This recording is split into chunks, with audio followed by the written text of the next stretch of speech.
होली की आत्मा। बचपन से शहर में रहने वाला मनोज इस साल होली की छुट्टियों में अपने गांव दुर्गापुर वापस आता है, जहां उसे देख पूरा गांव खुशी से झूम उठता है। जब गया था तब इतना सा था और अब देखो कितना बड़ा हो गया है। हाँ सरपंच जी, जब मैं गया था तब आप भी बहुत जवान थे और अब देखो कितने बूढ़े हो गए हैं आप। चलो चलो बढ़िया है। बच्चा घर वापस आ गया। इसी खुशी में आज रात पार्टी होगी। क्या बात है, गांव में भी पार्टियां होने लगी। वैसे अगर पार्टी की बात है तो आज क्यों सीधा होली पार्टी करते हैं। होली पार्टी की बात सुन चहल पहल में अचानक सन्नाटा छा जाता है, जिसे देख मनोज को कुछ अजीब लगता है। लेकिन तभी सरपंच बात पलट देता है। अब बहुत देर हो गई, चलो सब अपने घर चलो, पार्टी के बारे में कल सोचेंगे। मनोज भी मम्मी पापा के साथ घर आ जाता है, पर होली पार्टी और उस पर पूरे गांव की खामोशी वाली बात अभी तक उसके जहन से निकलती नहीं। पापा, होली पार्टी की बात पर सब चुप क्यों हो गए थे? अरे होगी उनकी कोई अपनी बात। मुझे गांव की पंचायत ही थोड़ी पता है। थक गया हूँ, चलो सो जाते हैं, कल बात करते हैं। पापा की बात मानते हुए मनोज भी सोने चला जाता है।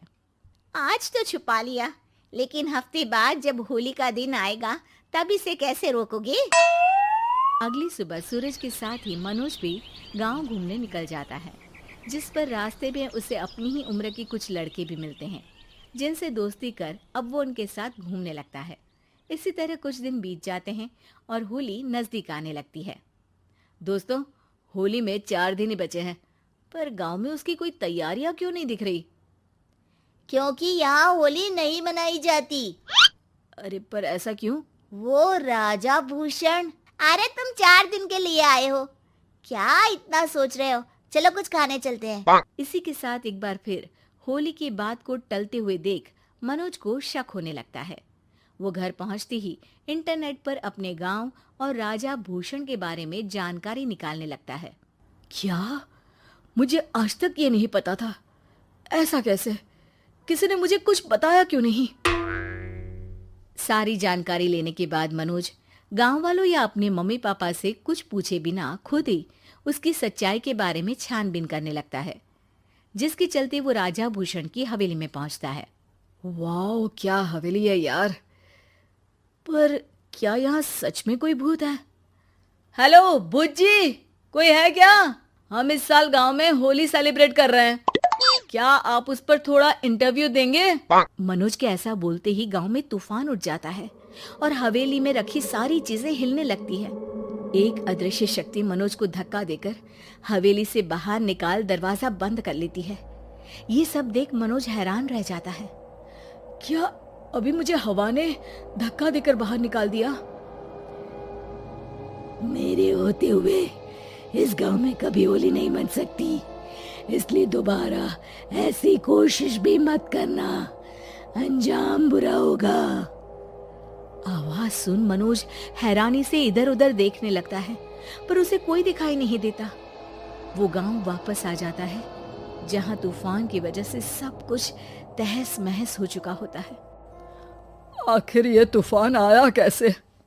ना ऐसा कोई मौसम था और ना ही हमने होली का त्योहार मनाने की बात की थी। सरपंच की बात पर कोई रिएक्शन दिए बिना मनोज चुपचाप अपने घर चला जाता है। इस तरह देखते ही देखते होली का दिन भी आ जाता है और मनोज रंग लेकर गांव में निकल जाता है, लेकिन गांव पूरी तरह खाली होता है। अरे त्योहार का दिन है, धूमधाम की जगह मातम क्यों मनाया हुआ है? मनोज की आवाज सुन सब अपने घर की खिड़कियां खोल के घर के अंदर से ही उसे वापस जाने के लिए कहने लगते हैं, पर वो किसी की नहीं सुनता। तुझे पहले भी समझाया था, अगर होली खेलने की कोशिश भी की तो अच्छा नहीं होगा। अरे बात मान लो बेटा, तुम्हें सच नहीं पता। मुझे सब पता है। सालों पहले इस राजा ने एक अंधविश्वास फैलाया और आप लोग आज तक उसे मानते आ रहे हो। अरे बेटा, जब तुम पैदा भी नहीं हुए थे उससे भी बहुत पहले से इस गांव पर होली का श्राप है। अगर गांव में होली का त्योहार मनाया जाता है तो प्रलय आना पक्की बात होती है। राजा भूषण इस सब में नहीं मानते थे और त्योहार मनाने लगे, जिसके चलते होली वाले ही दिन पहले उनके बेटे की और फिर उनकी मृत्यु हो गई। तभी से गांव की रक्षा के लिए उनकी आत्मा उस हवेली में रह रही है। सबकी बातें सुन मनोज उलझन में पड़ जाता है। सोचना भी मत मनोज, अगर तुमने इस परंपरा को तोड़ने की कोशिश भी की तो उसका परिणाम इस गांव और गांव के लोगों के लिए अच्छा नहीं होगा। मुझे भी यकीन नहीं हो रहा कि आप लोग एक बेतुकी बात को मानकर सालों से रंगों के त्योहार को मातम की तरह मनाते आ रहे हो। मनोज किसी की कोई बात ना मानते हुए पूरे गांव में रंग बिखेर देता है, जिसके तुरंत बाद वहां तूफान के साथ बिजलियां गरजने लगती है। अचानक मौसम में ऐसा बदलाव देख जहां मनोज कंफ्यूजन में आ जाता है, वहीं गांव वाले डर से सहम जाते हैं।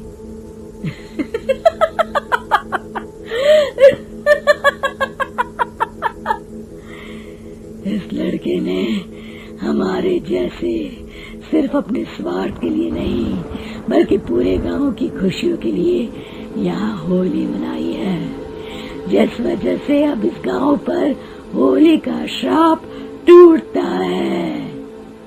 ऐसा बोलकर राजा का भूत वहां से गायब हो जाता है, जिसके बाद गांव के लोग धूमधाम से होली मनाते हैं। खुशियों के रंग गांव में बिखरे ही होते हैं कि अगली सुबह अचानक मनोज कहीं गायब हो जाता है और एक बार फिर गांव में होली का नया राज शुरू हो जाता है।